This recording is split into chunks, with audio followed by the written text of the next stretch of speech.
Herkese merhabalar. Kanalımıza ve mutfağımıza hoş geldiniz. Bugün sizlerle tam mevsimindeyken mis kokulu kışlık nane kurutmanın tüm detaylarını ve en önemli püf noktalarını paylaşacağız.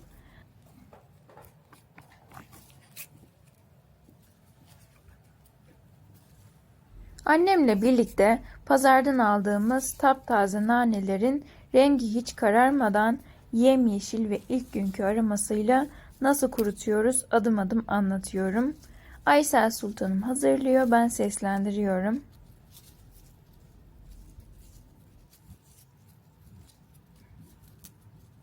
Dışarıda satılan hazır naneler gibi rengi sararıp solmasın, kokusu uçup gitmesin istiyorsanız bu video tam size göre.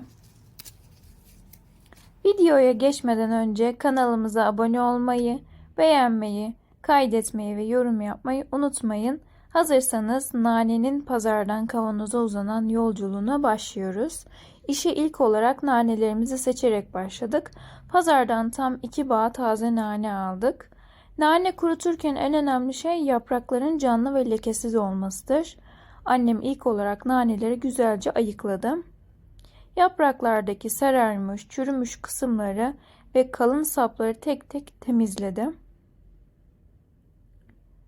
Sadece taze yaprakları ve yumuşak uç kısımlarını bıraktık.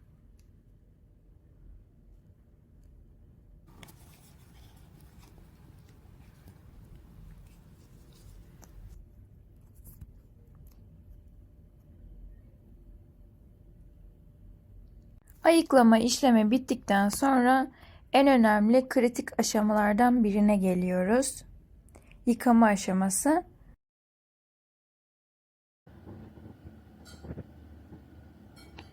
Naneyi yıkarken çok hırpalamamak ama üzerindeki topraktan ve tozdan tamamen arındırmak gerekiyor.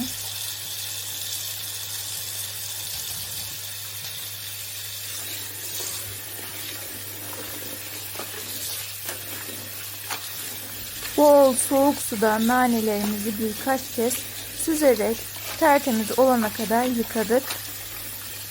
Sizlere tek bir sefer gösterdik ama 5-6 kez bayağı bir yıkadık. Suyu tertemiz olana kadar yıkayalım. Gümüş gibi parlasın maşallah. Rabbim ne güzel nimetler vermiş.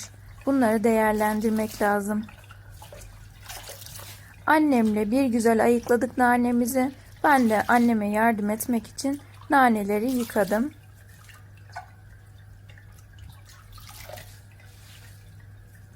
Annelerimizin hakkı ödenmez. Yıkadıktan sonra mutlaka süzgece alıp suyun tamamen süzülmesini bekleyeceğiz. 3-4 saat bir geçsin aradan, iyice süzülsün. Eğer naneler ıslak kalırsa sofra bezine serdiğimizde çürüme veya kararma yapabilir. Bu yüzden iyice süzülmesi şart.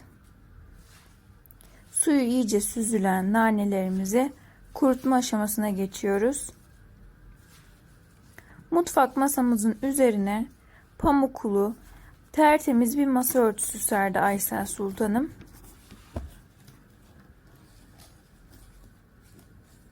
Yıkayıp süzdürdüğümüz naneleri bu örtünün üzerine eşit bir şekilde üst üste çok yığılmayacak biçimde yayıyoruz. Yani seriyoruz. Ve işte nanenin yeşil rengini korumasını sağlayan en önemli püf noktasına geliyoruz. Naneyi kesinlikle doğrudan güneş altında kurutmuyoruz. Güneş ışığı nanenin rengini sarartır. Böyle siyahlaştırır, soldurur. Rengi bir değişir, yani özünü kaybeder.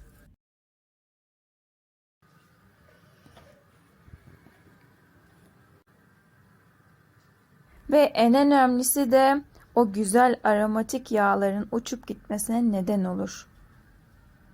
Biz de böyle bir şey olmasını istemeyiz. Annem naneleri güneş görmeyen, havadar ve gölge bir alanda kurumaya bıraktı. İlk önce serdikten sonra bir gün bu şekilde bekledim. Kuruduktan sonra Annem yeni bir masa örtüsünü aldı ve onda kurumaya bıraktık. Mutfağımıza bu şekilde serdikten sonra başka bir örtüyü alıp orada kurumasını sağladık. Çünkü nemli kalmasın diye. Bakın 2-3 hafta içerisinde ne kadar da güzel ağır ağır kendi haline kurudu. Çıtır çıtır dağılıyor.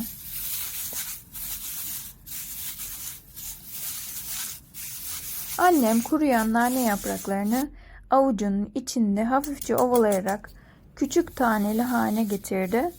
Bu aşamada öyle mutfak robotu veya blender kullanmıyoruz. Çünkü robot naneyi un gibi yapar ve rengini matlaştırır. En güzeli, en doğalı her zaman el emeğiyle ovalamaktır.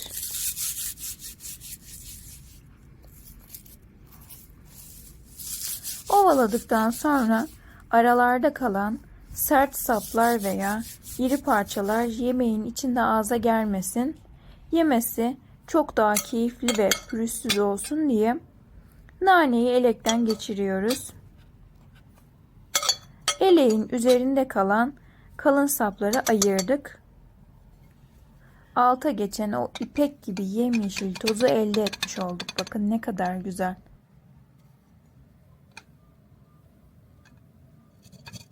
Kokusu şu an tüm evi sardı. İnanın tazeliği bambaşka. Keşke kokulu videolar olsa da sizlere gönderebilseydik.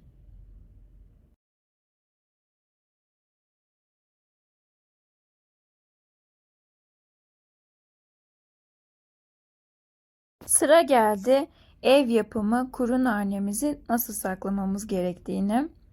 Nem almayan temiz ve kuru cam kavanoza dolduruyoruz. Cam kavanoz baharatların aromasını ve tazeliğini korumak için en önemli, en sağlıklı seçenektir. Kavanozun kapağını sıkıca kapatıp serin ve kuru ve yine ışık görmeyen bir dolap içinde muhafaza ediyoruz. Biz Antalya'da olduğumuz için Antalya çok sıcak. O yüzden buzdolabında saklıyoruz. Yazın, kışın fark etmiyor. Hep dolapta kalıyor baharatlarımız. Bu yöntemle kurutulan naneler yıl boyunca ilk günkü yeşilliğini, kokusunu ve lezzetini kesinlikle kaybetmez. Çorbalarınıza, mantılarınıza, salatalarınıza ve birçok tariflerinize bu naneden ekleyebilirsiniz. Harika oluyor. Aysel Sultan'ın ellerine sağlık. Bizim kışlık nane hazırlığımız bu şekilde tamamlandı. Sizler evde nanelerinizi nasıl kurutuyorsunuz?